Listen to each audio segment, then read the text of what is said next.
Political Acumen, presenting Coping with Bad Bosses. Let's go! So, we've all had a bad boss. We've got the micromanagers, we've got the tantrum-prone managers, we've got the preoccupied managers. Here are 9 ways that you can deal with a difficult boss politically effectively. First one out is just to find out what they want, give them a gift, work out what's pleasing them. They're just people like you and I, just like clients, like parents, like spouses. Find out what they want and give it to them. They'll like you better. A gift could be something tangible like chocolate or diamonds, but it's more lasting to find out what they value. So my client Tim loves to be loved, so tell him you love him, literally. Brad likes to know things are under control, so say, everything's under control, Brad, and show him a plan. Sandra likes to be informed. Start every email with, just so you're informed. Discover what value is important to your boss and work out how to satisfy it every day, and they'll be more of a kitten to deal with. The second tip, speak their language. Andrea loves to see pictures, graphs and colour, so update her with something she can see, something pretty, something well thought out, something she can see.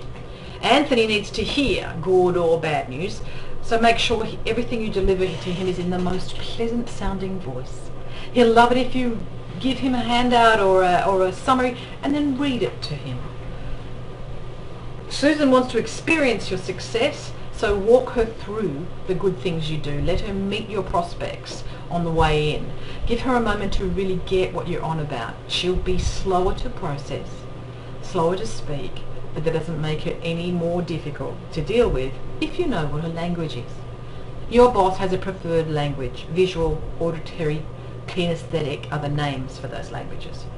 Speak their language, you'll get on better. Here's the hard one. Well, is it hard? I don't know. Read their mind. It may seem impossible. What most impresses your boss is when you anticipate what they want. This means completing a task and answering the next question before they ask that question. Let's say you've created a Facebook page that brings in 20 new leads. Don't just report that you did 20 new leads. Read your boss's mind. Uncover where the leads came from, identify the segments, and evaluate the value of Facebook as a lead generation tool. Ask yourself what next and be ready to answer if they ask. If they don't, next week's job is much faster anyway. The next one is if they're picky, just give them half. Some bosses just don't seem to be able to keep their hands off your work. So don't give them the completed thing to pick the holes in. Use your brains to help you use their brains to help you get the job done. Don't go in with a fully formed strategy for improving the back office processing. Go in with a newborn strategy. People feel better about something which they feel they have created themselves. Your boss needs to have that control, so allow them to have the illusion of that control and stop frustrating yourself. They ain't gonna change. This strategy is easy, not always the best one. Stay out of the way. It's a short-term strategy. Keep your nose clean, stay under the radar. See if it works. Find out how your boss is judging you. Anne's not a morning person. She found her boss judged her on how early she got to work. So she managed the boss more effectively by arriving at the office at 7 a.m. She didn't do any longer hours, but her boss felt Anne was working harder. You may have formal performance indicators like deals completed, dollars billed, hours at your desk, but check if your boss has a hidden measuring system too. They may measure you by the quality of your relationships in the office, the sound of your voice, how stressed you seem, or what time you get to the office in the morning. Number 7 is an easy one. Crowdsource an answer.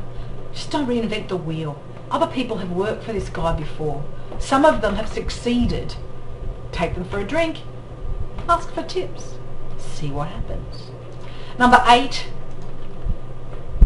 is for you to reframe how you see them.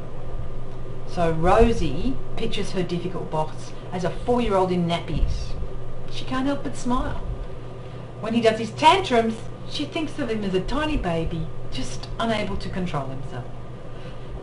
When you smile, this changes how you interact with the world. Suppressing negative emotions makes your blood pressure increase. People can see this. So try picturing your boss with nappies and a dummy and see if that changes how you interact with them. Never tell anyone what you're doing. This is the final one, number 9. Essentially, make plans. If you've tried all of these and everything else that's in your kit bag, then make plans to move on. If you can't get on with this boss, work out how you can get away from them soon. This presentation originally appeared as an article in Mortgage Professional Australia magazine in February 2013. Writer of the original article. I'm the narrator, Cindy Tonkin, and the writer of the original article. The film was edited by James Falk, music by Anne-Marie Wilshire. Please visit our website, politicalacumen.com.au, and get your team some political acumen.